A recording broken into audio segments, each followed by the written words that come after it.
अभय सिंह ने स्माइल के साथ कहा, चिंता मत करो, मैं तुम्हारा बाचपन ठीक कर सकता हूं। अपनी आयुर्वेदिक नाड़ी जांच तकनीक से उसने देख लिया था कि रॉली के शरीर में ठंडी हवा जमा है, जिससे बाचपन के लक्षण शुरू हो गए हैं। रॉली ने हैरानी और निराशा के साथ पूछा, क्या तुम सचमुच मेरा बाचपन ठीक कर सकते हो? वो और उसका पति जुन राठौर 8 साल से शादीशुदा थे, लेकिन उनके कोई बच्चा नहीं था। अस्पताल में जांच के बाद पता चला था कि रॉली को बाचपन है और वो गर्भवती नहीं हो सकती। चूंकि रॉली और जुन दोनों बच्चा चाहते थे, उन्होंने पूर्वांचल शहर के सभी मशहूर अस्पतालों में जांच करवाई, यहां तक कि नवद्वीप के सबसे बड़े अस्पताल में भी गए। उन्होंने कई विशेषज्ञों से मुलाकात की, लेकिन उनकी समस्या हल नहीं हुई। रॉली सिर्फ एक बच्चा चाहती थी। वो मां बनना चाहती थी, लेकिन नहीं बन पा रही थी। ये एक टूटी हुई औरत के लिए सबसे बड़ी सजा थी। लेकिन अभय के आने से उसे आखिरकार कुछ उम्मीद दिखी, क्योंकि उसने एक नजर में उसकी हालत बता दी थी। अभय ने सिर हिलाकर स्माइल के साथ कहा, तुम्हारा बाचपन एक खास वजह से है, मैं इसे ठीक कर सकता हूं और 1 महीने में तुम गर्भवती हो सकती हो। 1 महीने में गर्भवती? रॉली ने मुंह खोलकर हैरानी से अभय को देखा, और जुन भी। जुन रॉली से भी ज्यादा हैरान था। उन्होंने 8 साल तक रॉली को गर्भवती करने का हल ढूंढा, लेकिन कुछ नहीं मिला। अब अभय कह रहा था कि वो 1 महीने में ऐसा कर सकता है। वो जाहिर तौर पर हैरान होते। अभय ने उनके शक भरे चेहरों को देखकर स्माइल के साथ पूछा, लगता है तुम्हें मुझ पर यकीन नहीं है? उसने पहले ही देख लिया था कि रॉली के गर्भवती न होने की वजह उसके शरीर की ठंड है। जब तक ठंड बनी रहेगी, वो गर्भवती नहीं हो सकती। जुन ने अपनी नाक छूते हुए हल्की हंसी के साथ कहा, बिल्कुल यकीन है, हम तुम पर यकीन क्यों नहीं करेंगे? लेकिन उसने ऐसा कहते हुए भी अभय पर शक जाहिर किया। आखिर इतना जवान शख्स वो बीमारी कैसे ठीक कर सकता था, जिसे बड़े अस्पतालों के विशेषज्ञ ठीक नहीं कर पाए? चेतन हालदार ने तिरस्कार भरे लहजे में हंसते हुए कहा, ये तो मजेदार है। तुम अपने आप को क्या समझते हो? तुम बाचपन ठीक कर सकते हो?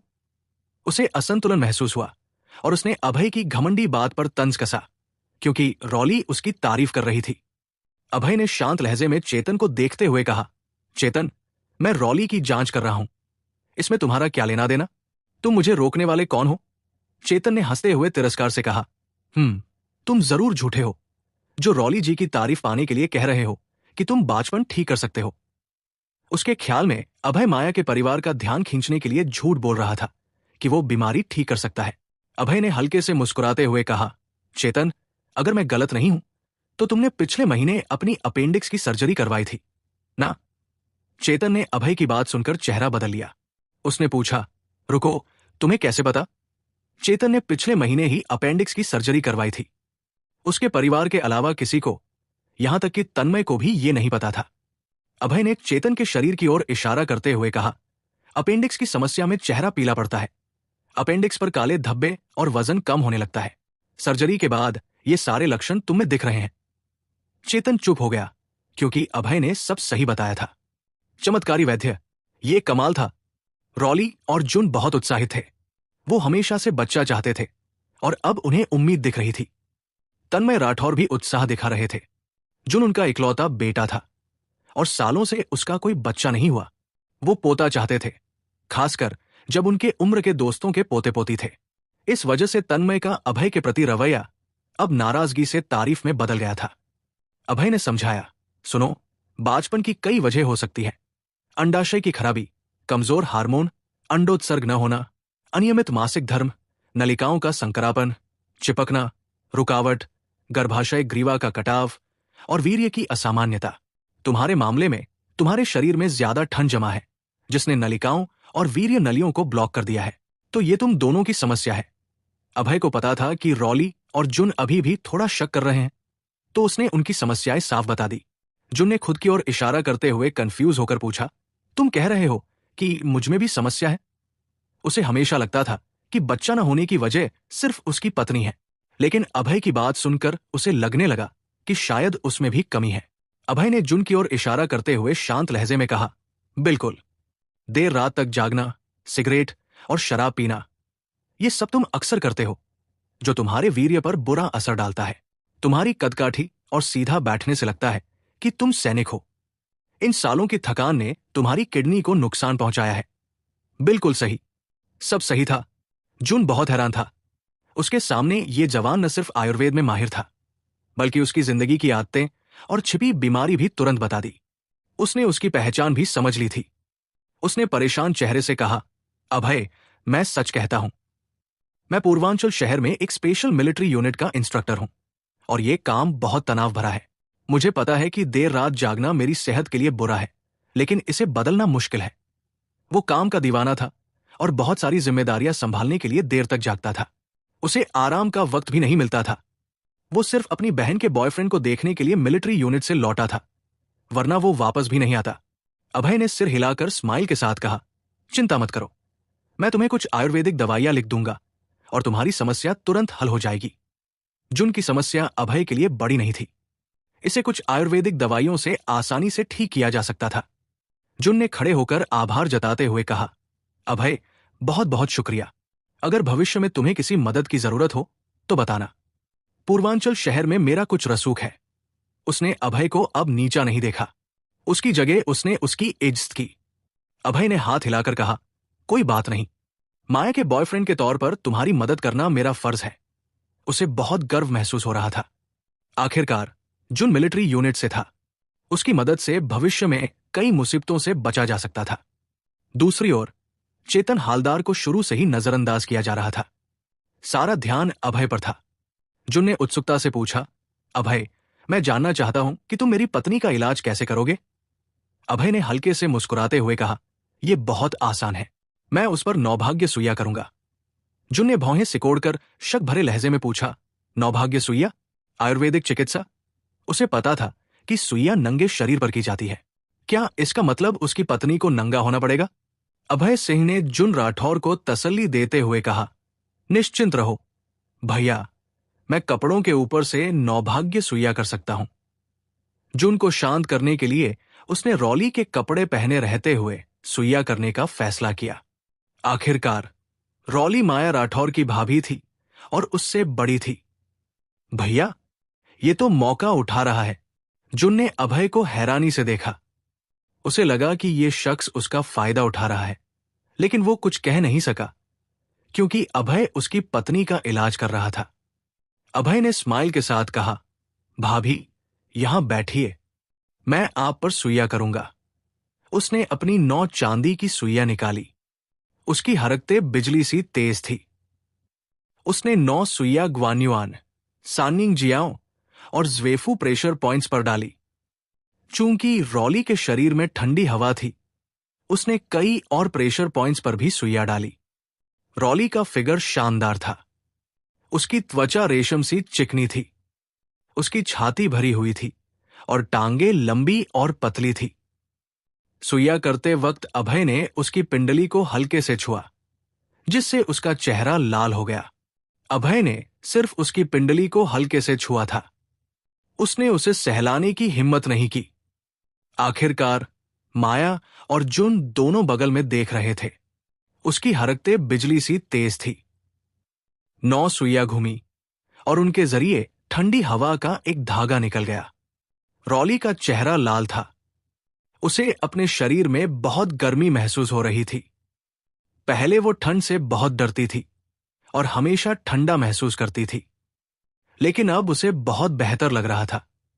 10 मिनट बाद अभय ने 9 सुइयां निकाली और कहा, भाभी, मैंने आपके शरीर की सारी ठंडी हवा निकाल दी है।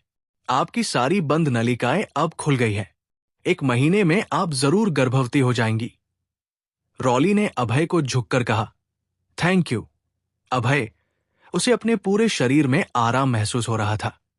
वो गर्म और ताकतवर थी।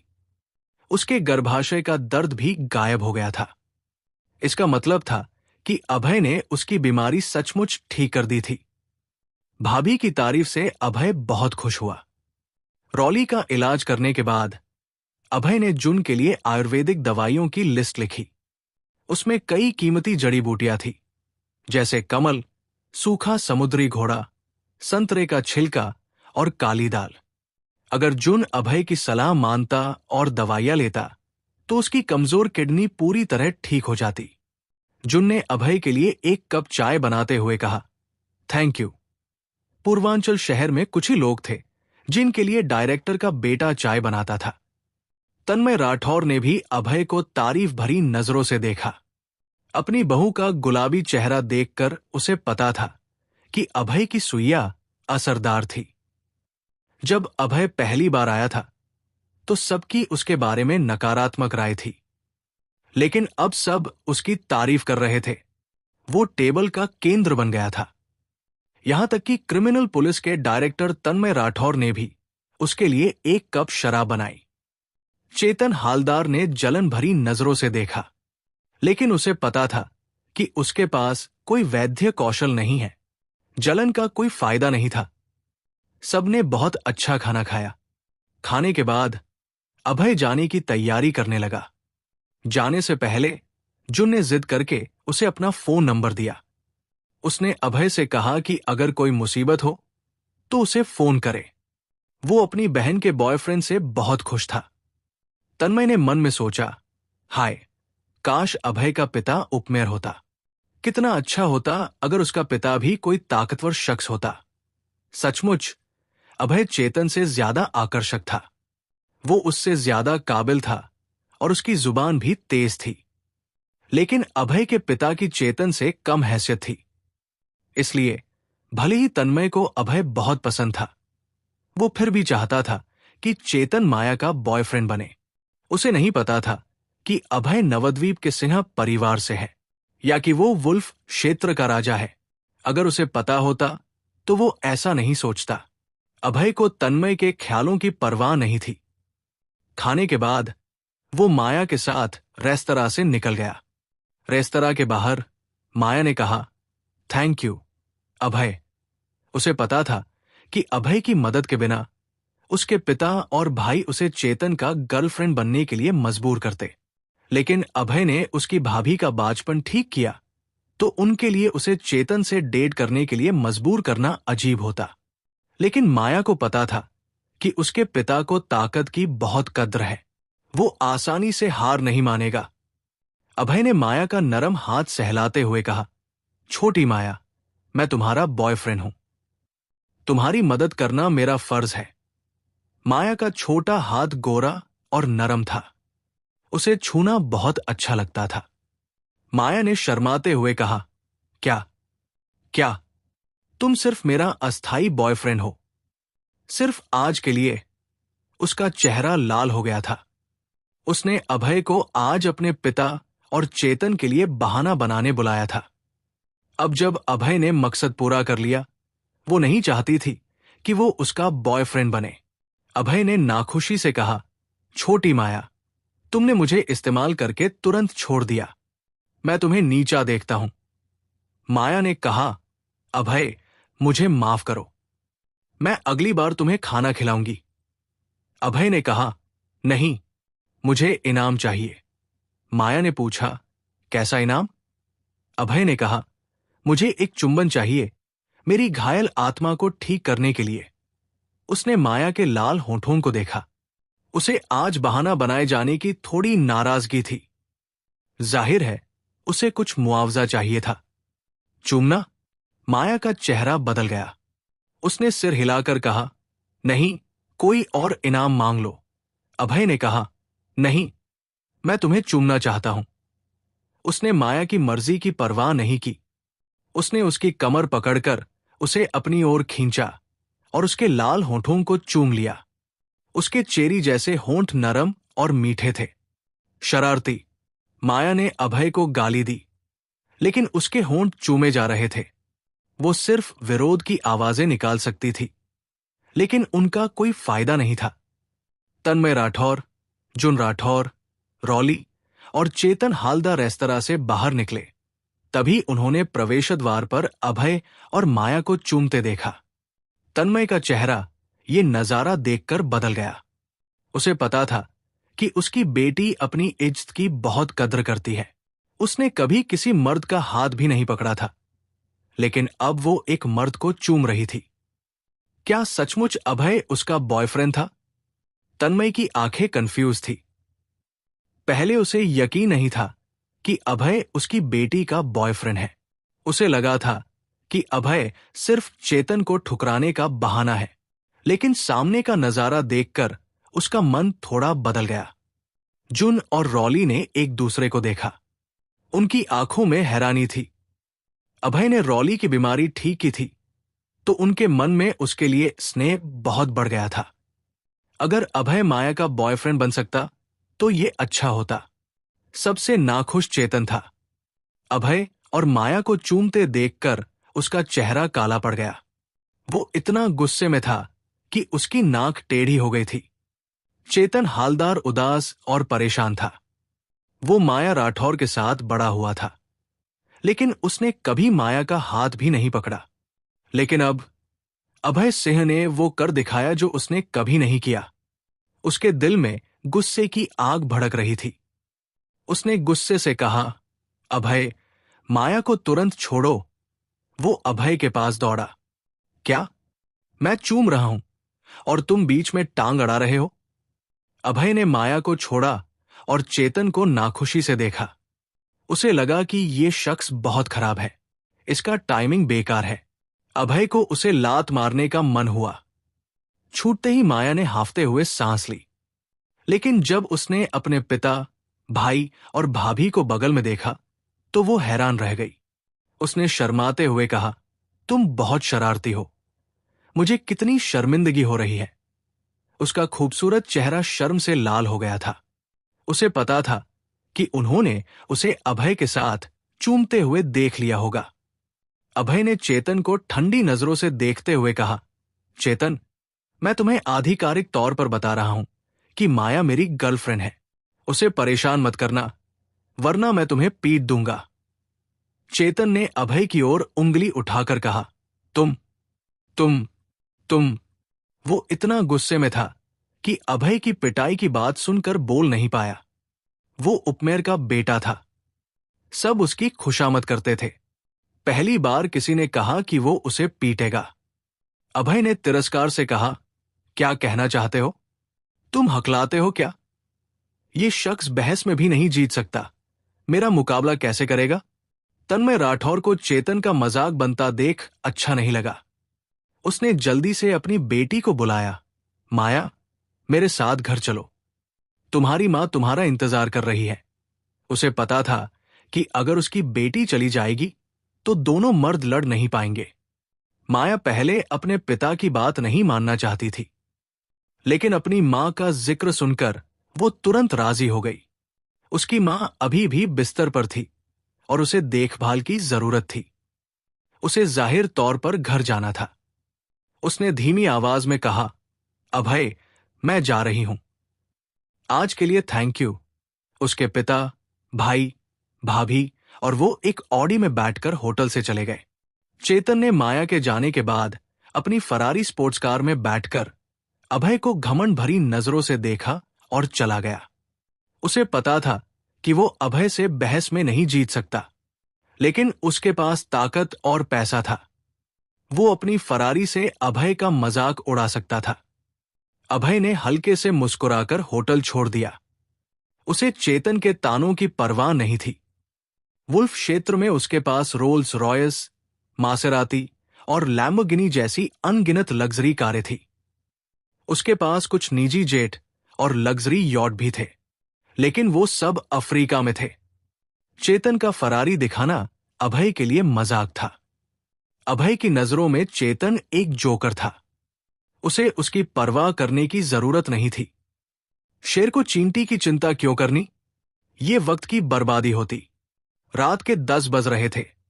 पूर्वांचल शहर रोशनी और गाड़ियों से भरा था।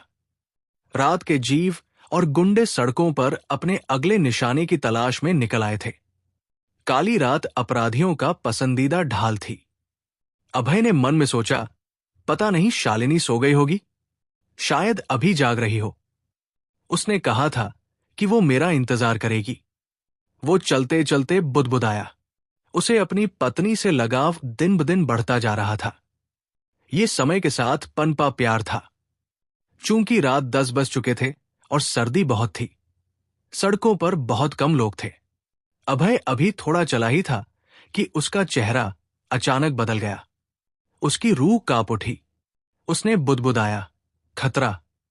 वो एक तरफ हटा और पीछे से आए हमले से बच गया। एक हरा पत्थर उस जगह पर गिरा जहां अभय अभी खड़ा था। उसने तेज चीख की आवाज की और जमीन पर जोर से टकराया। पत्थर अंडे के आकार का था और उसने जमीन पर बड़ा निशान छोड़ दिया। अगर ये पत्थर अभय को लगता तो उसकी हड्डी जरूर टूट जाती। अभय ने जमीन पर पत्थर देखकर ठंडी नजरों से कहा, छिपकर हमला, कितना कायराना। उसने आसपास देखा कि हमलावर कौन है। अचानक हवा में दो पत्थर दिखे। पत्थरों ने तेज चीख की आवाज की और अभय की ओर तेजी से आए। अभय ने तिरस्कार से कहा, कमजोर निशाना। उसने अपने दाहिने पैर से सामने की दीवार पर जोर से ठोका। उसका पूरा शरीर तोप की तरह उछला। दो काले पत्थर दीवार से टकराए और उसमें तुरंत दो छोटे छेद बन गए। अभय ने खामोश गली की ओर अंधेरे लहजे में कहा, अगर हिम्मत है तो सामने आ। अंधेरे में छिपकर कायरों की तरह हमला क्यों कर रहा है? अभय की बात खत्म होते ही एक पतला जवान काले कपड़ों में अंधेरी गली से निकला। वो ताली बजाते हुए चल रहा था। उसने ठंडी स्माइल के साथ कहा, बुरा नहीं, बुरा नहीं, तुम मेरे पत्थरों से बच गए। वो जवान सिर्फ 1.7 मीटर लंबा था।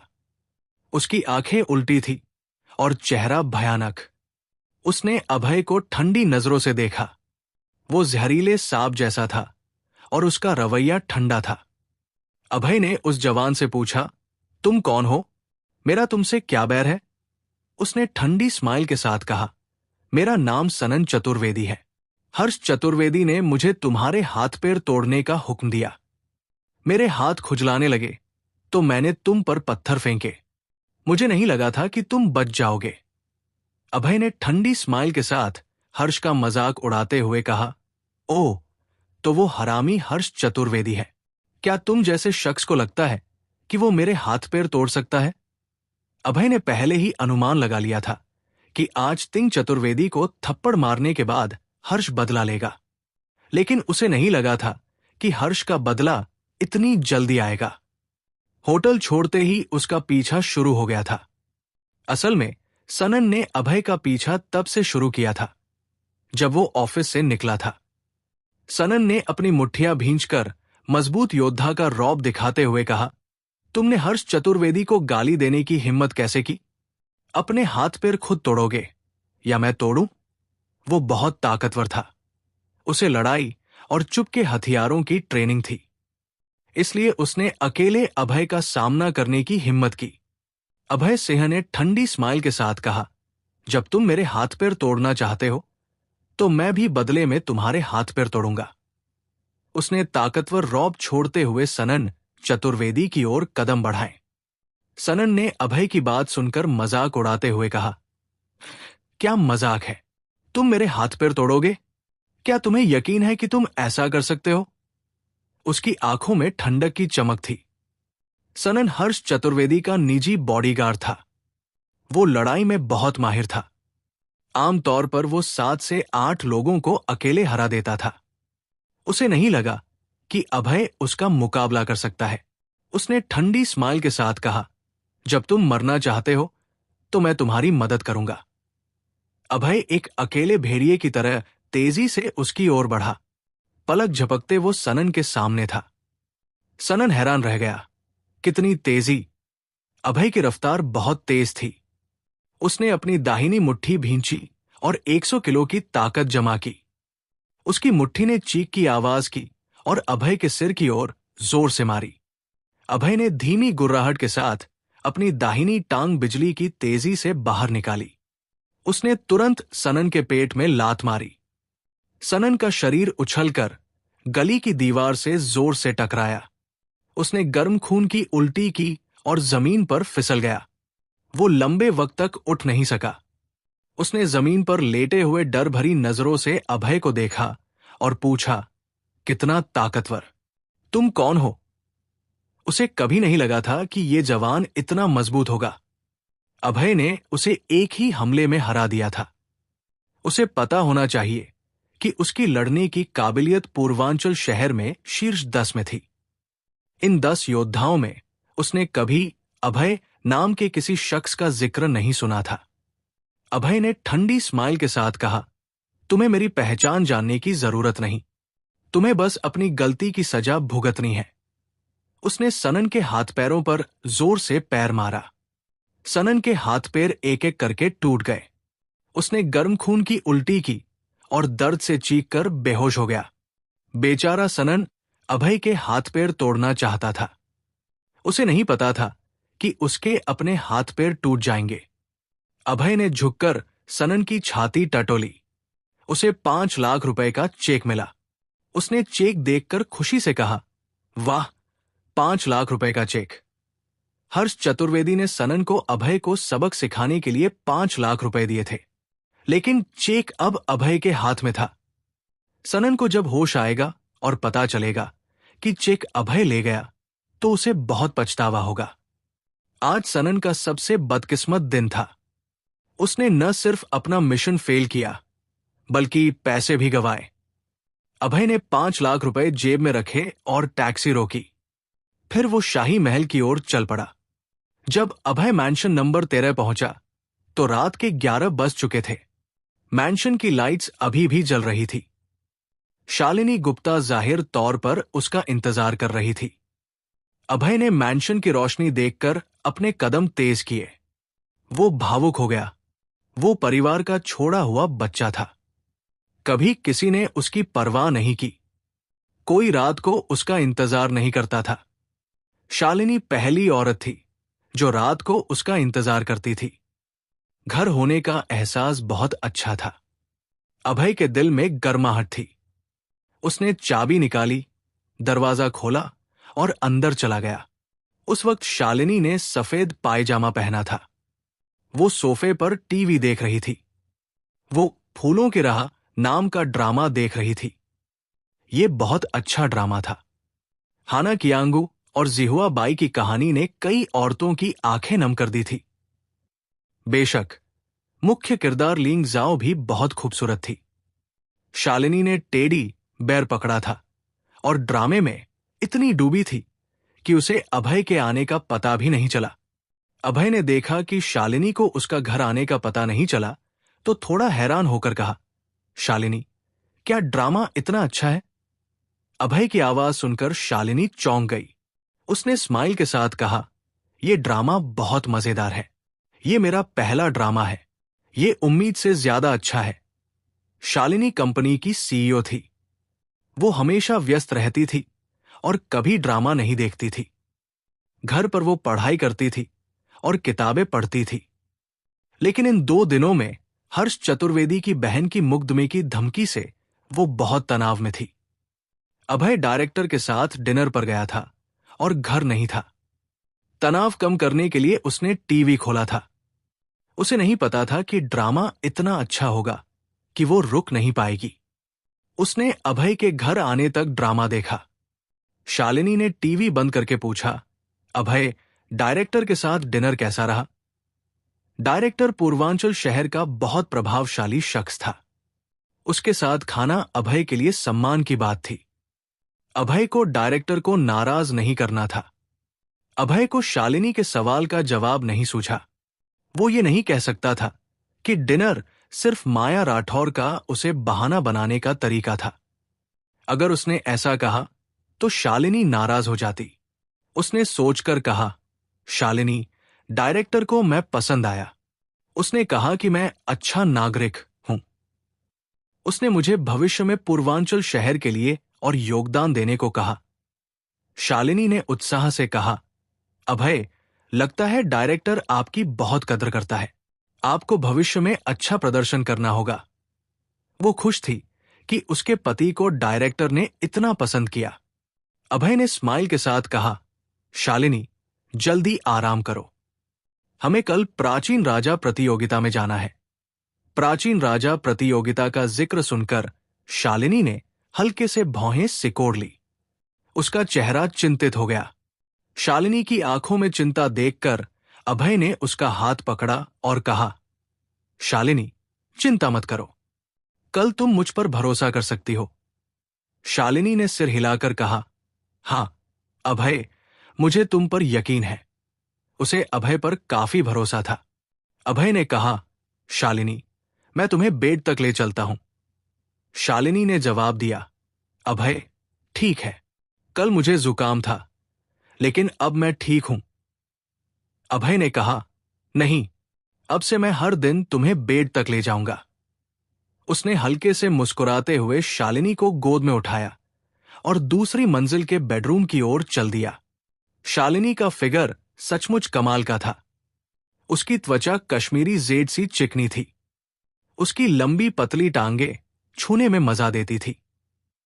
पल भर में अभय दूसरी मंजिल के बेडरूम में पहुंच गया।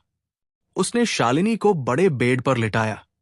उसके आकर्षक चेहरे और फिगर को देखकर वो उस पर झपटना चाहता था, लेकिन उसने अपनी चाहत पर काबू किया। उसका शालिनी के साथ रिश्ता बहुत बेहतर हो गया था। अब वो उसे छू और चूम सकता था। वो उनके रिश्ते को बर्बाद नहीं करना चाहता था। अभय को यकीन था कि जल्द ही वो शालिनी को पूरी तरह जीत लेगा। बहुत जल्द वो उसके साथ सो सकेगा और उसे अपनी औरत बना लेगा। शालिनी ने कंबल में छिपते हुए सिर्फ सिर बाहर निकालकर कहा, अभय, मुझे एक कहानी सुनाओ। बचपन में उसकी मां उसे सोने से पहले कहानी सुनाती थी। बड़ी होने और अभय से शादी करने के बाद उसकी मां ने उसे कभी कहानी नहीं सुनाई। अभय ने कहा, ठीक है, मैं तुम्हें स्नो व्हाइट राजकुमारी की कहानी सुनाता हूं। एक दूर देश में एक राजा और रानी थे। वो एक बच्चा चाहते थे, तो उन्होंने भगवान से प्रार्थना की। जल्द ही उनकी एक प्यारी बेटी हुई, जिसकी त्वचा रेशम सी गोरी थी, तो उन्होंने उसका नाम स्नो व्हाइट रखा। अभय ने शालिनी को स्नो व्हाइट की कहानी सुनाई, लेकिन कहानी खत्म होने से पहले शालिनी सो गई। उसके खूबसूरत चेहरे पर मीठी स्माइल थी, जैसे वो खुद स्नो व्हाइट राजकुमारी हो। अभय ने शालिनी के कंबल ठीक किए और दरवाजा बंद करके कमरे से निकल गया। उसने कहा, शुभ रात्रि शालिनी। अगली सुबह सूरज अभी अभी उगा था। उसकी चमकीली किरणें जमीन पर पड़ रही थी और ठंडे सर्दी के दिन को गर्म कर रही थी। अभय सिन्हा और शालिनी गुप्ता दोनों बहुत सुबह उठ गए। शालिनी ने आज के लिए खास तौर पर तैयार किया था और हल्का मेकअप किया। उसने सफेद कपड़े पहने और बैंगनीला लिपस्टिक लगाई, जो उसकी गोरी त्वचा को और निखार रही थी। उसने काली लेगिंग्स पहनी, जिससे उसकी लंबी टांगे और आकर्षक कूल्हे और ज्यादा लुभावने लग रहे थे। उसका चेहरा और फिगर दोनों कमाल के थे। दोनों ने सादा नाश्ता किया और बाहर निकल गए। आज प्राचीन राजा प्रतियोगिता का दिन था। तिंग चतुर्वेदी की नकली ज्वेलरी की आज जांच होनी थी। ये हिम शिखर कॉरपोरेशन की साख को प्रभावित करता था। शालिनी ने पहली बार काम पर नहीं जाने का फैसला किया। अभय ने भी दिन की छुट्टी ली थी। वो शालिनी के साथ प्राचीन राजा प्रतियोगिता में जाने को तैयार था। अभय ने BMW के पास खड़े होकर पूछा, शालिनी, तुम गाड़ी चलाओगी या मैं? शालिनी ने आकर्षक स्माइल के साथ कहा, मैं चलाऊंगी। तुम्हें बाद में प्राचीन राजा प्रतियोगिता में हिस्सा लेना है। तुम्हें अपनी ताकत बचानी चाहिए। उसने गाड़ी का दरवाजा खोला और ड्राइवर सीट पर बैठ गई। अभय जाहिर तौर पर पैसेंजर सीट पर बैठा। शालिनी ने चाबी घुमाई, एक्सेलरेटर दबाया, स्टीयरिंग व्हील मोड़ा और प्राचीन वस्तु संघ की ओर चल पड़ी। प्राचीन वस्तु संघ पीपल रोड पर पूर्वांचल शहर संग्रहालय के पास था। ये cloud top high rise building की पहली मंजिल पर 1000 वर्ग मीटर से ज्यादा जगह घेरता था। क्लाउड टॉप हाई राइज एक ऊंची इमारत थी, जिसमें 20 से ज्यादा मंजिलें थी, और ये पूर्वांचल शहर की सबसे मशहूर इमारतों में से एक थी। प्राचीन वस्तु संघ का इस इमारत में सबसे अच्छी जगह पर होना उसकी ताकत दिखाता था।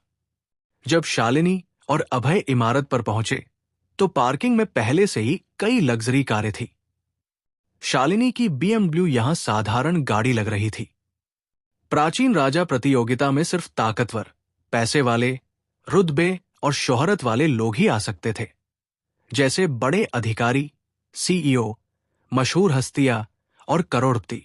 क्लाउड टॉप हाई राइज के पास मौजूद लोग प्राचीन राजा प्रतियोगिता की चर्चा कर रहे थे। इसमें पार्किंग का सिक्योरिटी गार्ड, मॉल का मैनेजर और किराने की दुकान का मालिक शामिल था। आखिरकार ये प्रतियोगिता सबको प्रभावित करती थी। प्रतियोगिता में आने वाले यहां अपनी गाड़ियां पार्क करते थे। अगर उनका मूड अच्छा होता तो वो अच्छी टिप देते और मॉल में खूब खर्च करते। प्रतियोगिता के कुछ प्रतिभागी भी जोर शोर से चर्चा कर रहे थे। वो सिक्योरिटी गार्ड से ज्यादा उत्साहित थे। प्राचीन राजा प्रतियोगिता पूर्वांचल शहर के प्राचीन क्षेत्र का उत्सव थी। प्राचीन वस्तुओं से प्यार करने वाले सब इसमें शामिल होते थे और कई करोड़पति मेहमान होते थे। अगर वो प्रतियोगिता जीत लेते तो बड़े अधिकारी और करोड़पति उनकी तलाश करते और उनके लिए प्राचीन वस्तुएं चुनने को कहते। लेकिन अगर प्रतिभागी हार जाता तो करोड़पति उसे एक नजर भी नहीं देते, क्योंकि हारा हुआ किसी काम का नहीं होता। समाज एक सच्चा मंच था। अगर तुम चाहते थे कि लोग तुम्हारी इज्जत करें तो तुम्हें काबिलियत चाहिए थी। प्राचीन राजा प्रतियोगिता प्रतिभागियों की किस्मत तय करती थी। जीतने के लिए प्रतिभागियों ने बहुत मेहनत की थी और जानकारी जुटाने में कोई कसर नहीं छोड़ी थी। वो गपशप करते थे कि किसने हाल ही में अपनी जांच की काबिलियत बढ़ाई और कौन किसी प्राचीन मास्टर का शिष्य बन गया। इन सब से उलट अभय को ऐसी गपशप की परवाह नहीं थी, क्योंकि उसे प्राचीन वस्तुओं की पूरी जानकारी थी। उसे प्रतियोगिता को लेकर जरा भी तनाव नहीं था। उसने चेहरे पर स्माइल लाते हुए सोचा, मैं अपनी पत्नी की मदद के लिए प्राचीन राजा प्रतियोगिता जीतूंगा। शालिनी उसकी पत्नी थी और हिम शिखर कॉरपोरेशन वो जगह जहां वो काम करता था। अभय जाहिर तौर पर जीतना चाहता था ताकि उसकी पत्नी और कंपनी इस संकट से निकल सके। सुबह 8 बजे पूरा प्राचीन वस्तु संघ गहमा गहमी से भर गया। ढेर सारे बड़े अधिकारी, करोड़पति, मशहूर हस्तियां, मेहमान और प्रतिभागी इमारत की पहली मंजिल की ओर बढ़े। आज प्राचीन राजा प्रतियोगिता का दिन था। ये प्राचीन वस्तु संघ का सबसे बड़ा आयोजन था। न सिर्फ अध्यक्ष, उपाध्यक्ष और सदस्य मौजूद थे, बल्कि पूर्वांचल शहर की दूसरी प्रभावशाली ताकतें भी प्रतियोगिता देखने आई थी। चूंकि भारत की अर्थव्यवस्था तेजी से बढ़ रही थी, लोगों की जिंदगी का स्तर बहुत बेहतर हो गया था। कई लोग शौक और निवेश के लिए प्राचीन वस्तुएं इकट्ठा करने लगे थे। हाल के सालों में प्राचीन वस्तुएं इकट्ठा करना और ज्यादा मशहूर हो गया था। टीवी पर और शहर की गलियों में प्राचीन वस्तुओं की बिक्री और कलेक्टर दिखाई देते थे। प्रतियोगिता में सिर्फ वही लोग हिस्सा ले सकते थे जिन्हें प्राचीन वस्तुओं की गहरी समझ हो। इसलिए करोड़पति अक्सर आते थे कि कहीं उन्हें कोई काबिल शख्स मिल जाए जिसे वो इस्तेमाल कर सके। अगर कोई काबिल शख्स मिलता तो करोड़पति अपने फायदे के लिए उसे भर्ती करने की पूरी कोशिश करते। जब अभय और शालिनी प्राचीन वस्तु संघ में घुसे तो हॉल में मौजूद कई लोगों की आंखों में जलन थी। कई लोग शालिनी को पहचानते थे क्योंकि वो पूर्वांचल शहर की नंबर 1 सुंदरी थी। उसे एक मर्द के साथ देखकर वो जलन महसूस कर रहे थे। अभय ने माथा थपथपाते हुए आह भरकर कहा, शालिनी, क्या तुमने उन लोगों की खतरनाक नजरें देखी? तुम एक खतरनाक सुंदरी हो। शालिनी ने शर्माते हुए लाल चेहरे के साथ कहा, मेरा मजाक मत उड़ाओ। शूलिंग शर्मा की आंखें अभय को देखकर चमक उठीं। वो जल्दी से उसकी ओर बढ़ी और बोली, भैया, ये आपका हिस्सा लेने का कार्ड है। उसने एक कार्ड निकालकर अभय को थमाया। हिस्सा लेने का कार्ड ताश के पत्ते के आकार का था। इसमें प्रतिभागी का नाम, पहचान और नंबर लिखा था। जैसे इस कार्ड पर अभय का नाम, हिम शिखर कॉरपोरेशन से उसकी संबद्धता और एक पहचान नंबर था। प्रतियोगिता में सिर्फ 100 प्रतिभागी थे। चूंकि अभय ने देर से नाम लिखवाया था, शुरू में प्रतियोगिता में कोई जगह नहीं थी। युनचांग शर्मा ने अपने अध्यक्ष के अधिकार का इस्तेमाल करके उसे कार्ड बनवाया था। उसका पहचान नंबर 100 था। अभय ने कार्ड लेते हुए कहा, थैंक यू, शूलिंग। शूलिंग आज बहुत सुंदर लग रही थी। उसका चेहरा आकर्षक था और त्वचा रेशम सी गोरी थी। उसने प्रतियोगिता के लिए खास तौर पर तैयार किया था और आईलाइनर भी लगाया था। उसने फैशनेबल ड्रेस पहनी थी और वो बहुत प्यारी दिख रही थी। उसने खुशी से कहा, भैया, मैंने भी प्राचीन राजा प्रतियोगिता में हिस्सा लिया है। मैंने तुमसे पहले नाम लिखवाया था। मेरा पहचान नंबर 2 है। उसने अपना कार्ड निकालकर दिखाया। उसे अभय से मिलकर बहुत खुशी हो रही थी और उसके पास ढेर सारी बातें थी। शूलिंग की उत्साह देखकर शालिनी ने हल्के से भौहें सिकोड़ ली। वो थोड़ा उदास थी, लेकिन शूलिंग यूनचांग शर्मा की पोती थी और उसने उनकी बहुत मदद की थी, तो शालिनी ने अपनी भावनाएं दबा ली। अरे, ये तो अभय है। तुम यहां क्या कर रहे हो? तुम जैसे आवारा को प्राचीन वस्तुओं की क्या समझ? एक खूबसूरत औरत ने, जो अभय सिंह के करीब खड़ी थी, तंज कसते हुए कहा।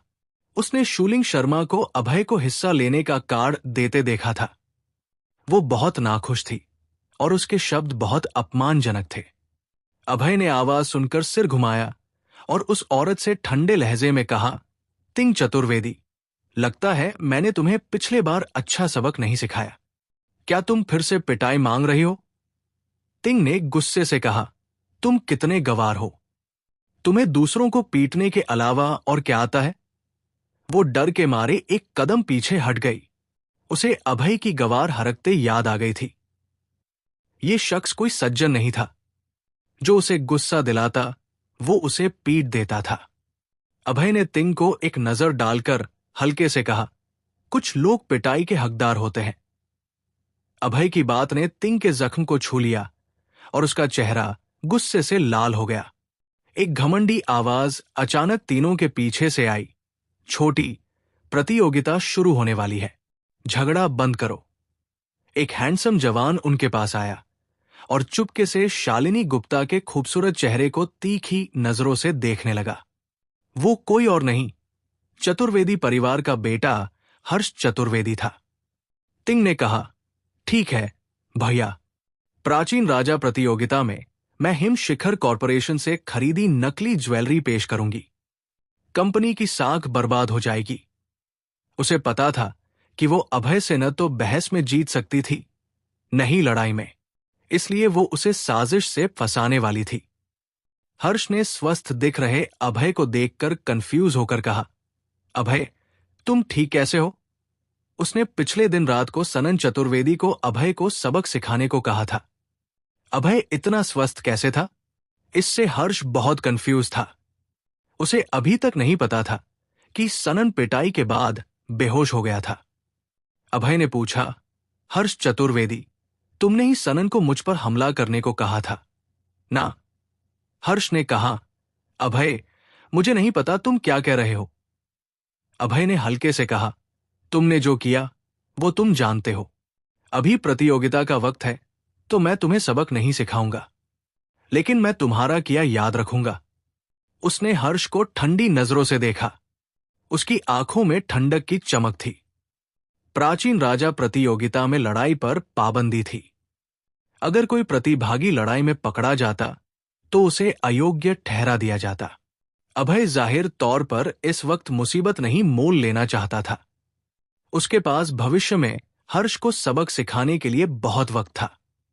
हर्ष ने ठंडे लहजे में कहा, अभय, इतना घमंड मत करो। प्रतियोगिता शुरू होने वाली है। मैंने भी प्राचीन राजा प्रतियोगिता में हिस्सा लिया है। प्रार्थना करो कि तुम्हारा सामना मुझसे न हो।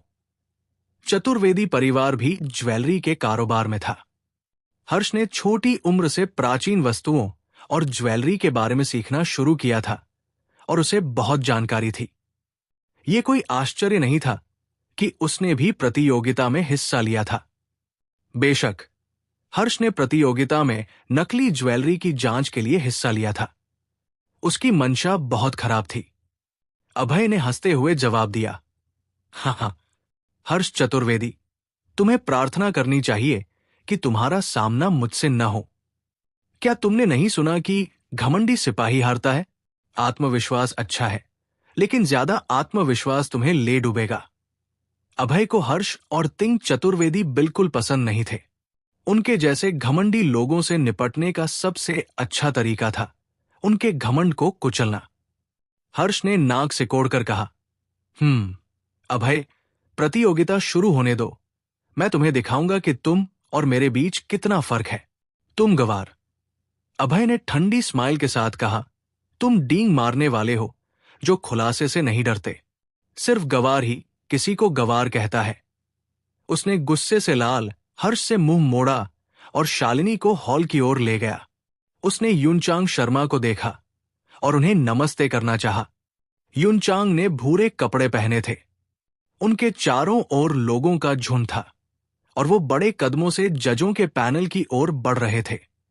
प्राचीन वस्तु संघ के उपाध्यक्ष संजय हालदार और संघ के दूसरे अहम सदस्य यूनचांग के बगल में खड़े थे। यूनचांग के दिखते ही हॉल में हलचल मच गई। सारे प्रतिभागी तुरंत खड़े होकर अध्यक्ष को नमस्ते करने लगे। हॉल के दूसरी तरफ प्रतियोगिता में बुलाए गए दर्शक भी खड़े होकर अध्यक्ष को सिर हिलाकर अभिवादन करने लगे। अभय ने दर्शकों में कई जाने पहचाने चेहरों को देखा। वहां उपमेयर का बेटा चेतन हालदार, जय वशिष्ठ, करण सिंह और जय जैन थे। आखिरकार यूनचांग प्राचीन वस्तु संघ के अध्यक्ष थे। वो प्रभावशाली और प्राचीन समुदाय के सम्मानित सदस्य थे। उनके लिए उचित शिष्टाचार और सम्मान जरूरी था।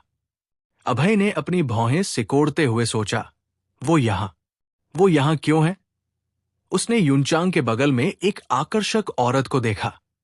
वो औरत अभय की जानी पहचानी थी। उसकी त्वचा बर्फ सी गोरी थी और आंखें माणिक सी चमकती थी।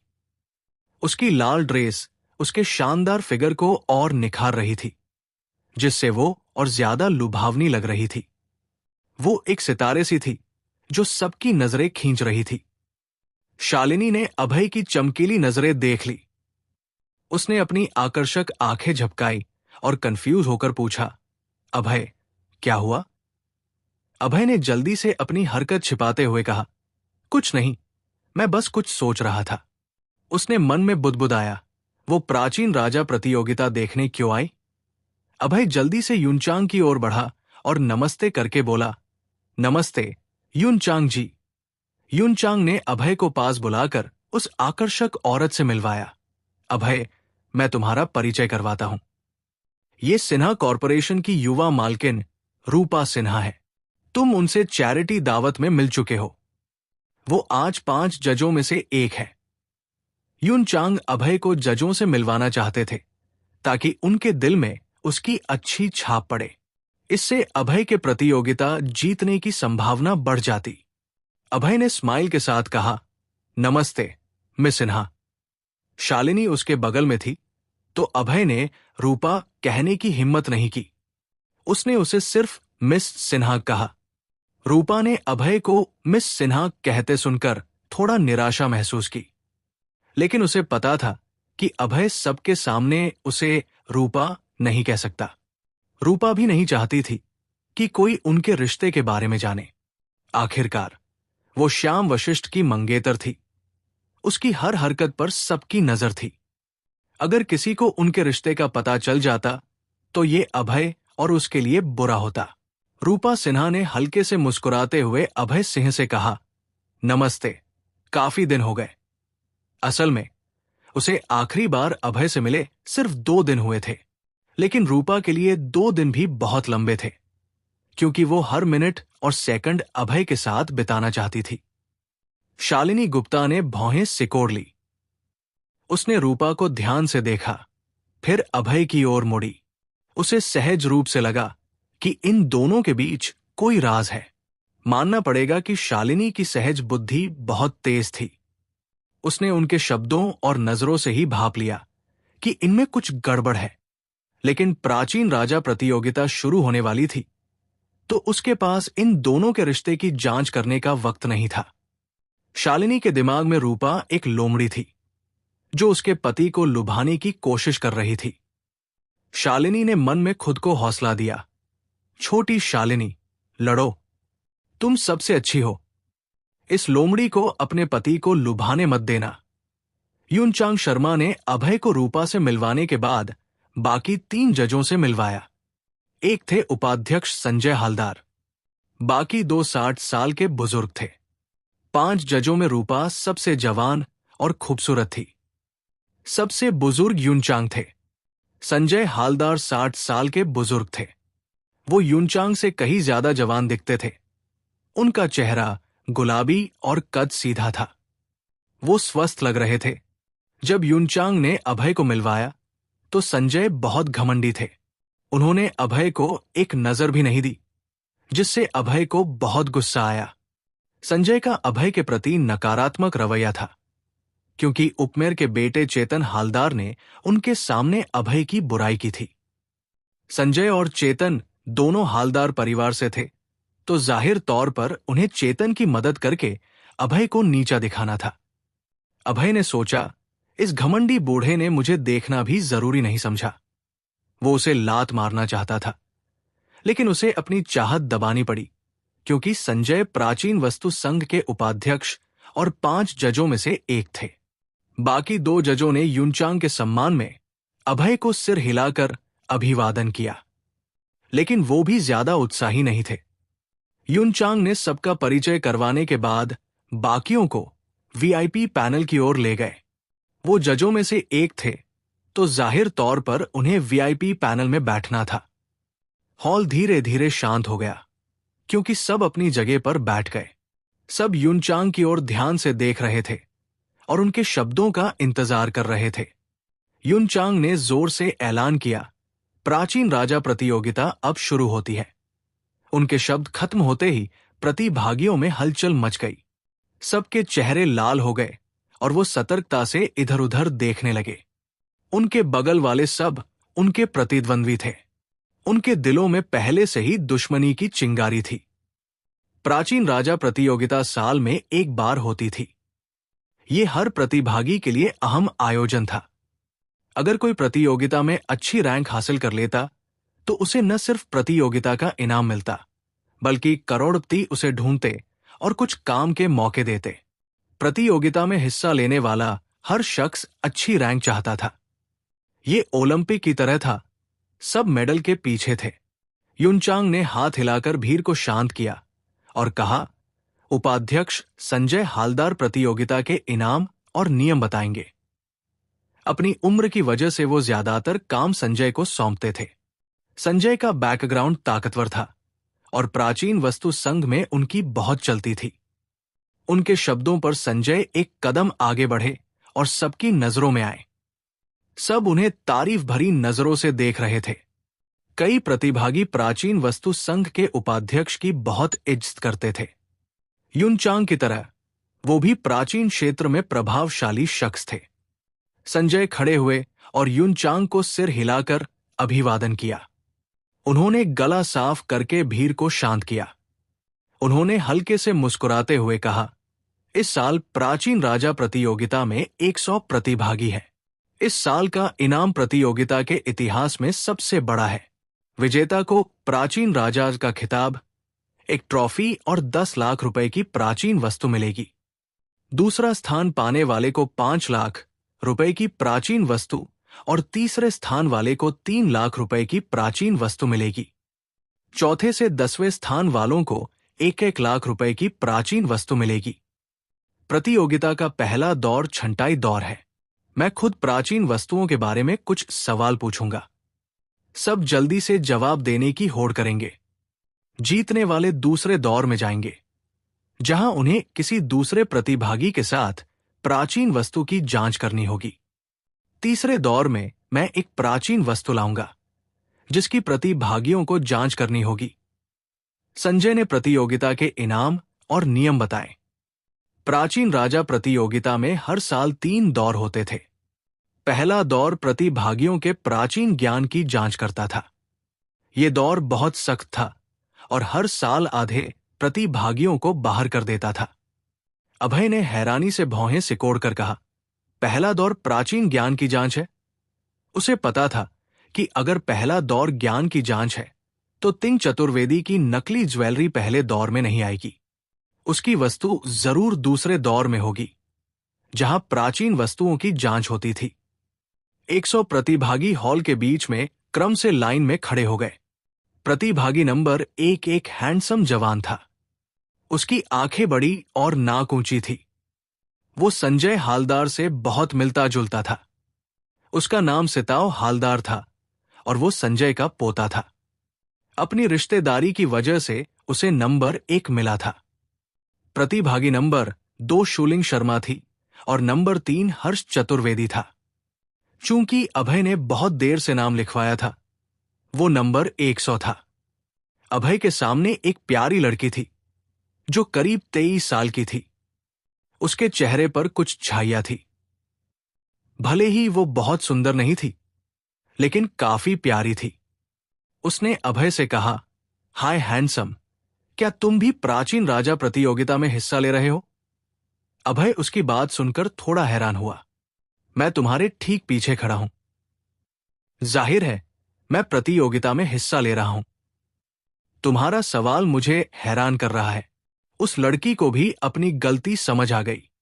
उसने जीभ निकालकर कहा, मेरा नाम माही वशिष्ठ है। मैं प्रतिभागी नंबर 99 हूं। तुम्हारा नंबर क्या है? माही की बात सुनकर अभय और ज्यादा हैरान हुआ। तुम्हारा दूसरा सवाल पहले से भी बुरा है। तुम प्रतिभागी नंबर 99 हो। मैं तुम्हारे पीछे हूं। तुम्हें क्या लगता है मेरा नंबर क्या होगा? अभय हैरान था। उसे लगा कि माही का दिमाग शायद खराब हो गया है या वो मूर्ख है। माही वशिष्ठ ने मुस्कुराते हुए कहा, माफी, मैंने फिर गलत पूछ लिया। तुम मेरे पीछे हो तो तुम जरूर सवे प्रतिभागी हो। वैसे मैंने तुम्हें अपना नाम बताया। तुम्हारा नाम क्या है? आखिरकार तुमने एक सामान्य सवाल पूछा। अभय सिंह ने हल्के से मुस्कुराते हुए कहा, मेरा नाम अभय सिंह है। मैं हिम शिखर कॉरपोरेशन का कर्मचारी हूं। माही ने आश्चर्य से कहा, वाह, हिम शिखर कॉरपोरेशन, ये तो बड़ी कंपनी है। मैंने सुना है कि सीईओ शालिनी गुप्ता बहुत खूबसूरत है। क्या तुम उन्हें जानते हो? क्या वो सचमुच सुंदर है?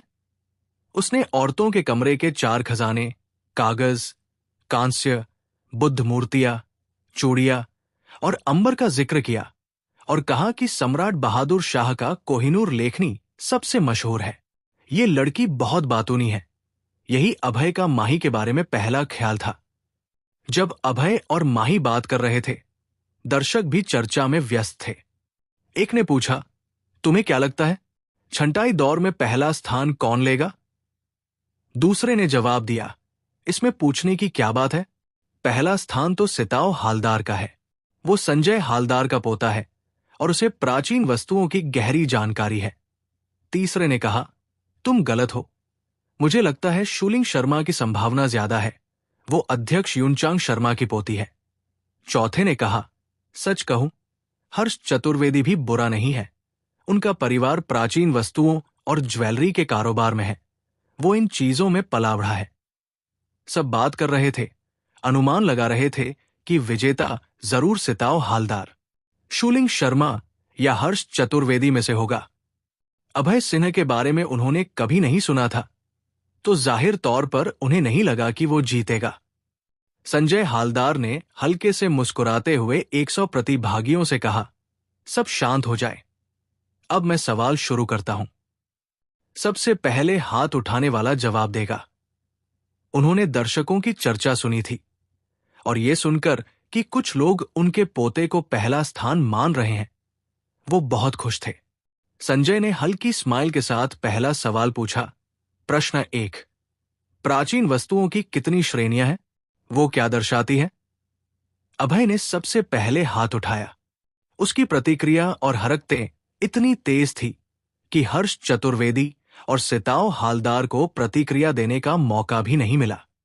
अभय का हाथ हवा में देखकर संजय थोड़े नाखुश हुए, लेकिन इतनी नजरों के सामने उनके पास अभय को जवाब देने के अलावा कोई चारा नहीं था।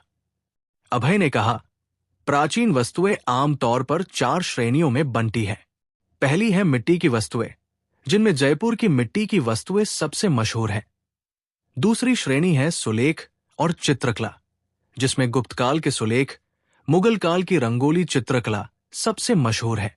तीसरी श्रेणी है जेड, जिसमें मौर्यकाल का जेड सबसे मशहूर है। चौथी श्रेणी है विविध, जिसमें खजाने, कागज, कांस्य, बुद्ध मूर्तियां, कढ़ाई, माला, अंबर और अन्य चीजें शामिल हैं, जिनमें सम्राट बहादुर शाह की कोहिनूर लेखनी सबसे मशहूर है। अभय ने बहुत कुछ कहा और प्राचीन वस्तुओं की श्रेणियों और उनके मशहूर नमूनों को समझाया। उसने इसे विस्तार से लेकिन सरलता से बताया ताकि आसपास के दर्शक पूरी तरह समझ सकें। संजय हालदार तो समझ ही गए। दर्शकों ने हैरानी से अभय को देखा और उनकी आंखों में आश्चर्य की चमक थी। ये शख्स कौन है जो प्राचीन वस्तुओं की इतनी गहरी समझ रखता है? वो प्राचीन वस्तुओं के शौकीन और ज्वेलरी कलेक्टर थे। उन्हें पूर्वांचल शहर के मशहूर प्राचीन मास्टर्स और उनके शिष्यों की जानकारी थी। लेकिन उनके सामने ये जवान बिल्कुल अनजान था। शालिनी का ठंडा और शानदार चेहरा आश्चर्य से चमक उठा। मेरे पति कमाल है, उन्हें प्राचीन वस्तुओं की इतनी गहरी समझ है। प्रतियोगिता हॉल में अभय को बोलते देखकर वो थोड़ा उत्साहित थी। जजों की जगह से रूपा सिन्हा ने आकर्षक स्माइल के साथ कहा, भैया अच्छा छिपाते हैं, उन्हें इतनी सारी चीजें पता है। अभय की ओर उसकी नजरें तारीफ से भरी थी। ये वही शख्स था जिसे वो पसंद करती थी, जो हमेशा उसे हैरान करता और उसका दिल धड़काता था। माही वशिष्ठ ने अभय को शॉक्ड होकर देखा और उसकी आंखें चमक रही थी। हैंडसम, तुम कमाल हो, तुमने पहला सवाल सही जवाब दिया। हॉल में 100 लोग प्राचीन राजा प्रतियोगिता में हिस्सा ले रहे थे। सबको प्राचीन वस्तुओं की गहरी समझ थी, लेकिन पिछले वाले बड़े बैकग्राउंड से थे। अभय ने पहले सवाल पर ही सबका ध्यान खींच लिया। अभय ने होठों का कोना हल्के से मोड़कर गर्व से कहा, बेशक मैं बहुत काबिल हूं। उसकी आवाज में अनकही शान थी। उसे बाकियों की जरा भी परवाह नहीं थी। उसके सामने प्राचीन वस्तुओं की बात करना मास्टर के सामने दिखावा करने जैसा था। माही ने अभय की बात सुनकर अंगूठा दिखाया। उसकी आंखों में हैरानी अभी भी थी। संजय ने हल्के से कहा, जवाब सही है। नंबर 100 प्रतिभागी को 10 अंक मिलते हैं। उनकी आंखों में आश्चर्य की चमक थी। ये बड़ी दर्शकों वाली प्राचीन प्रतियोगिता थी। भले ही संजय को अभय पसंद नहीं था, लेकिन उसका जवाब सही था तो उन्हें 10 अंक देना पड़ा। यह सब लाइव था, जिससे धोखा देना लगभग नामुमकिन था। अभय ने इतनी जल्दी जवाब दिया, जो उसकी प्राचीन वस्तुओं की गहरी जानकारी दिखाता था। दूसरी तरफ सिताओ हालदार और हर्ष चतुर्वेदी के चेहरे गुस्से से काले पड़ गए, क्योंकि वो शुरू में ही हार गए थे। जाहिर तौर पर वो खुश नहीं थे। एक तरफ तो वो प्राचीन वस्तु संघ के उपाध्यक्ष का पोता था और दूसरा प्राचीन ज्वेलरी परिवार का युवा मास्टर। दोनों सवाल के लिए होड़ करना चाहते थे, लेकिन उन्हें नहीं लगा था कि अभय जवाब ले जाएगा। संजय ने हल्के से मुस्कुराते हुए दूसरा सवाल शुरू किया। प्रश्न 2, ध्यान से सुनिए। प्राचीन वस्तुओं को नुकसान पहुंचाने वाले तत्व क्या है? अभय ने फिर से सबसे पहले हाथ उठाया, जिससे सिताओं और हर्ष बहुत गुस्सा हो गए। वो बहुत धीमे थे और अभय से बिल्कुल होड़ नहीं कर पाए। अभय ने गर्व भरी स्माइल के साथ कहा, प्राचीन वस्तुओं को नुकसान पहुंचाने के मुख्य रूप से 4 तत्व हैं। पहला है नमी का असर। प्राचीन वस्तुओं की सुरक्षा का महत्वपूर्ण बिंदु 38 डिग्री है। इस तापमान से ज्यादा होने पर वस्तु की बनावट बदलती है और उसकी नमी खो जाती है। बेशक जेड और सोने की वस्तुएं इस दायरे में नहीं आती। दूसरा है गैस का प्रभाव, जो हवा में ओजोन, सल्फर डाइऑक्साइड और अमोनिया जैसे यौगिकों से होता है। अगर वस्तुओं को लंबे वक्त तक घर में रखा जाए तो हवा उन्हें प्रभावित करती है, धातु की वस्तुएं काली पड़ती हैं और चित्रों का रंग उड़ता है। तीसरा है धूल का नुकसान। धूल अनियमित आकार का ठोस पदार्थ है। वस्तुओं पर धूल और कोयले के कण यांत्रिक नुकसान करते हैं, जिससे सुलेख और चित्रों का रंग गहरा हो जाता है। चौथा है जैविक क्षरण। हवा में ढेर सारे बैक्टीरिया और फफूंद होते हैं। अगर ये जीव वस्तुओं से चिपक जाते हैं तो सुलेख, चित्रकला और लकड़ी की वस्तुएं खराब हो जाती है। अभय ने दूसरे सवाल का जवाब गर्व भरी स्माइल के साथ दिया। ये सवाल उसके लिए बहुत आसान थे, बिल्कुल मुश्किल नहीं। संजय ने भौहें हल्के से सिकोड़ते हुए कहा, जवाब सही है। अभय सिन्हा को फिर 10 अंक मिलते हैं, कुल 20 अंक। उन्हें अभय पसंद नहीं था, लेकिन जवाब सही था तो उन्हें बोनस अंक देने पड़े। दर्शक दीर्घा में शालिनी ने अपनी गुलाबी मुट्ठी भींची। उसका शरीर हल्के से कांप रहा था, जो उसकी उत्साह दिखा रहा था। मेरे पति सचमुच कमाल है, उन्होंने फिर सही जवाब दिया। मुझे अगला सवाल जरूर लेना है। हर्ष चतुर्वेदी ने अपनी मुट्ठी भींचकर खुद को हौसला दिया। वो अभय सिन्हा के इनाम छीनने से बहुत नाखुश था और गुस्से से भरा हुआ था। एक कंपनी का छोटा कर्मचारी उस पर भारी पड़ गया। ये सचमुच नाकाबिले बर्दाश्त था। वक्त मिनट दर मिनट बीतता गया। खेल अभी भी चल रहा था। तीसरा सवाल, चौथा, 5वां, 10वां। संजय हालदार ने प्राचीन वस्तुओं पर 10 सवाल पूछे और सारे के सारे अभय ने छीन लिए। इतना ही नहीं, अभय ने सबके जवाब सही दिए। एक सवाल 10 अंक का था तो 10 सवालों के 100 अंक हुए। जब अभय ने 100 अंक हासिल किए तो आसपास के दर्शकों ने तालियां बजाईं और पूरी तरह उत्साहित हो गए। पिछली प्रतियोगिताओं में किसी ने लगातार 10 सवालों के जवाब नहीं दिए थे, नहीं किसी ने 100 अंक लिए थे। अभय इतिहास में पहला था। संजय ने भौहें सिकोड़कर कहा, अभय, तुम पहले दौर के पहले नंबर हो। अब जवाब मत दो, बाकी प्रतिभागियों के लिए सवाल छोड़ो। पहला दौर प्राचीन वस्तुओं के ज्ञान की जांच था, जिसका मकसद आधे से ज्यादा प्रतिभागियों को बाहर करना था। अगर अभय ऐसे ही जवाब देता रहा तो बाकियों को मौका नहीं मिलता। फिर वो आधे प्रतिभागियों को कैसे बाहर करते? संजय की बात सुनकर अभय थोड़ा नाखुश हुआ, लेकिन ये सोचकर कि उन्होंने उसे पहला स्थान कहा, उसकी नाखुशी गायब हो गई। अभय ने भौहें सिकोड़कर पूछा, उपाध्यक्ष हालदार, आपने कहा मैं पहले दौर का पहला स्थान हूं। उसके लिए सवालों का जवाब देना सबसे जरूरी नहीं था। अगर वो पहले दौर का नंबर 1 है तो वो अगले स्तर पर जा सकता था। संजय ने हल्के से मुस्कुराकर कहा, हां अभय, तुमने 100 अंक लिए और पहले दौर के पहले स्थान पर हो। बाकियों के लिए सवाल छोड़ो, उन्हें कुछ मौके दो। तुम ज्यादा लालची नहीं हो सकते। संजय की बात सुनकर बाकी लोग सिर हिलाने लगे। उनकी आंखों में अभय के प्रति नाखुशी थी। इन लोगों ने प्राचीन राजा प्रतियोगिता में हिस्सा लेने के लिए बहुत कुछ कुर्बान किया था। कुछ ने बचपन से प्राचीन वस्तुएं सीखी, कुछ ने शादी तक नहीं की। अगर ये लोग पहले दौर में एक भी सवाल नहीं ले पाए तो वो अपने परिवार का सामना कैसे करते?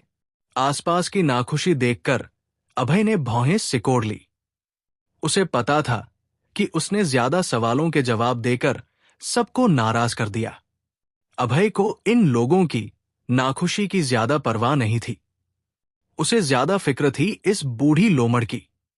ये संजय बहुत चालाक और क्रूर था, जिसने अभय के खिलाफ साजिश रची, जानबूझकर कहा कि उसने ज्यादा जवाब दिए और बाकियों के सवाल छीने, जिससे बाकी लोग नाखुश हो गए।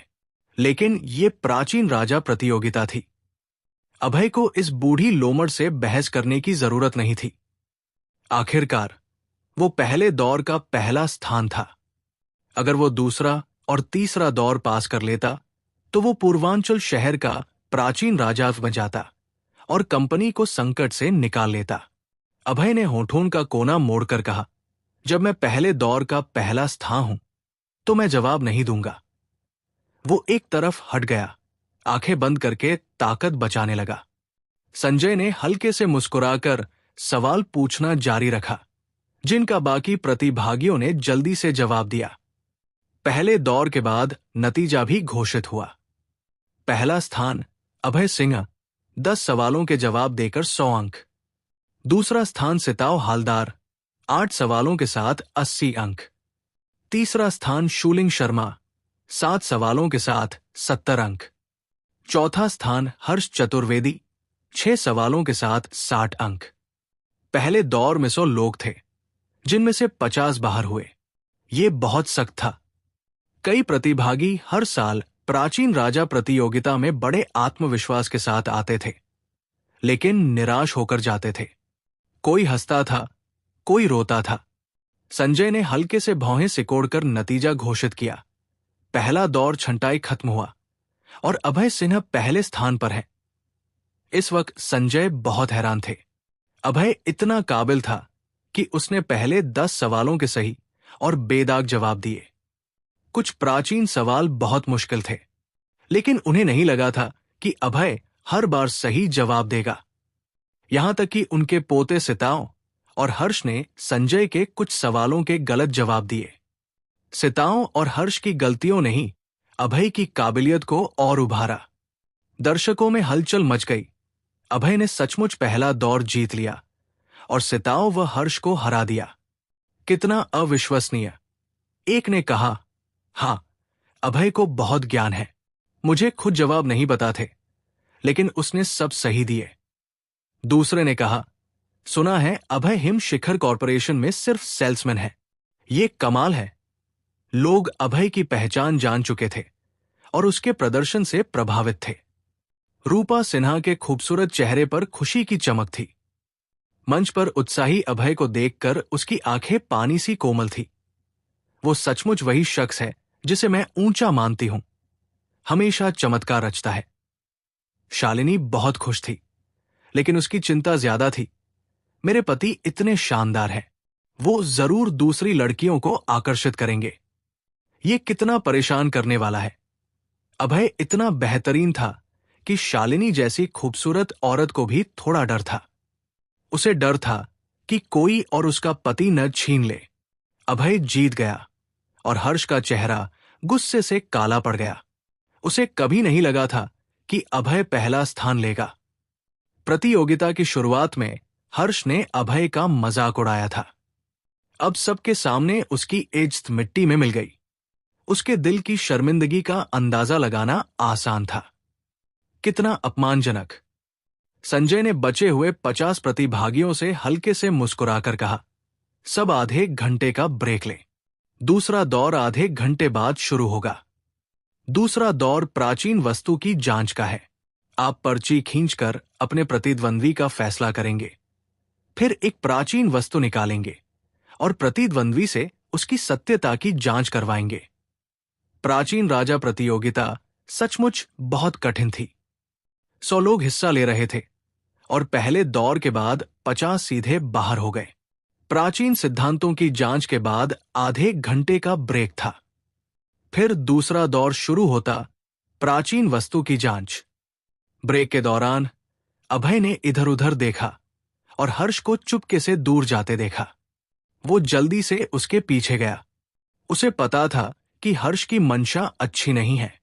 शायद उसका पीछा करके कुछ पता चल जाए। हर्ष बहुत सावधान था। उसने भीड़ को चकमा देकर चुपके से औरतों के वॉशरूम की ओर रुख किया। अभय हैरान रह गया। अरे, हर्ष सचमुच औरतों के वॉशरूम में गया? वो जल्दी से उसके पीछे वॉशरूम में गया। वो जानना चाहता था कि हर्ष वहां आखिर कर क्या रहा है। औरतों का वॉशरूम, कमरा नंबर 1। हर्ष चतुर्वेदी ने भौहें सिकोड़कर धीमी आवाज में कहा, तिंग, क्या तुमने चीजें तैयार की हैं?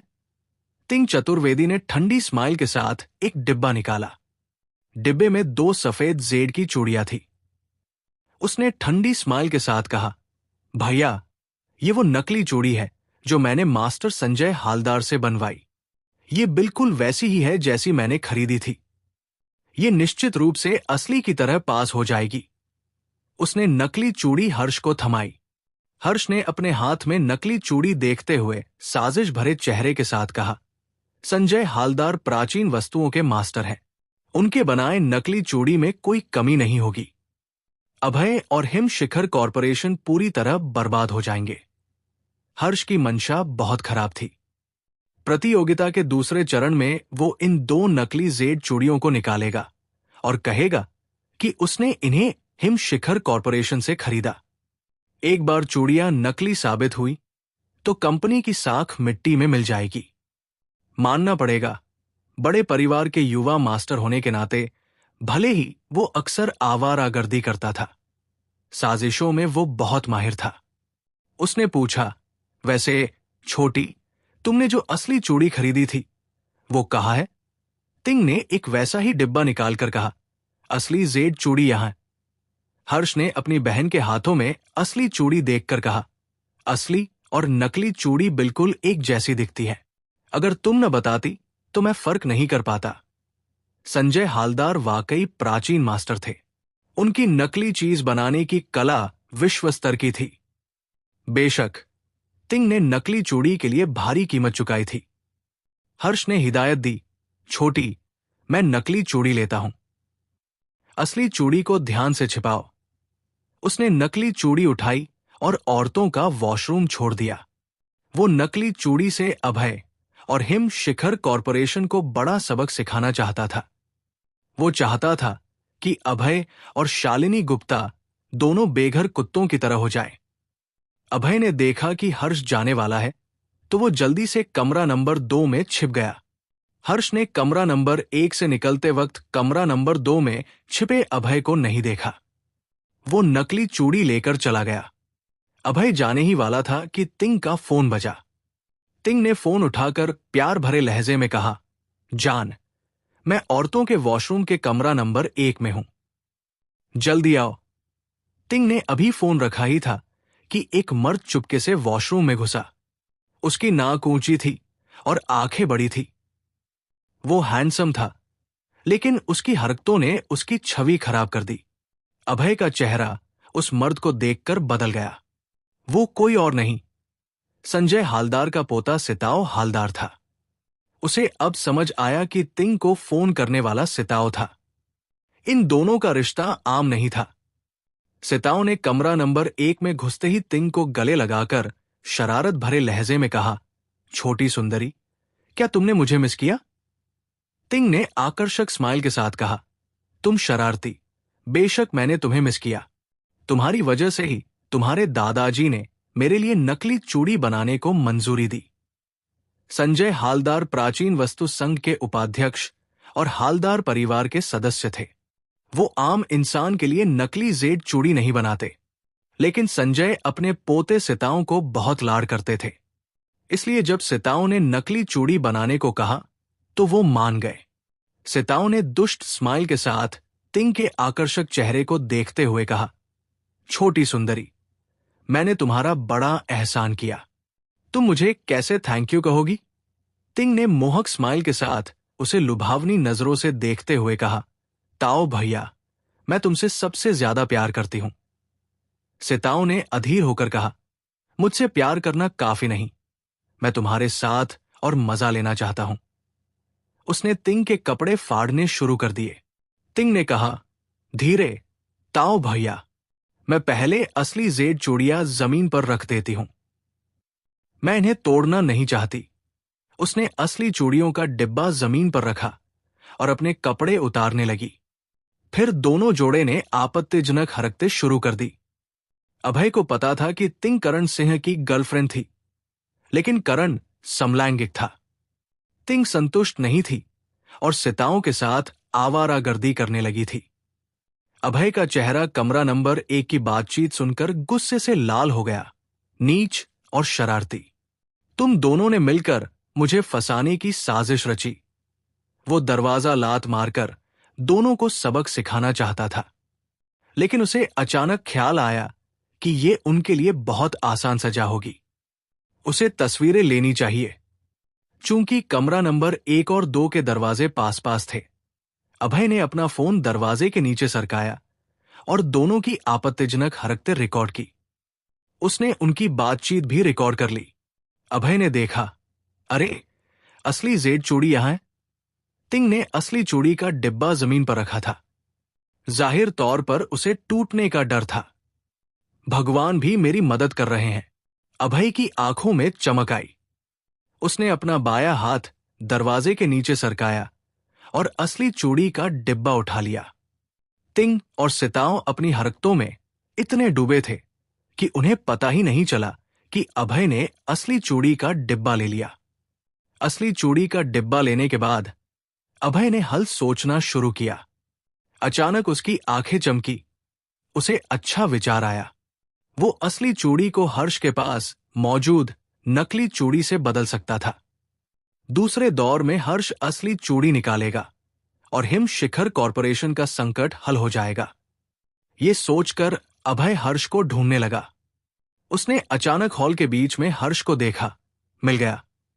उसने गौर से देखा और पाया कि हर्ष ने नकली चूड़ी का डिब्बा अपनी जेब में रखा था। डिब्बा छोटा था तो जेब में पूरी तरह फिट था। अभय ने जल्दबाजी का दिखावा किया और तेजी से हर्ष की ओर चला। फिर उसने हर्ष से टकरा दिया।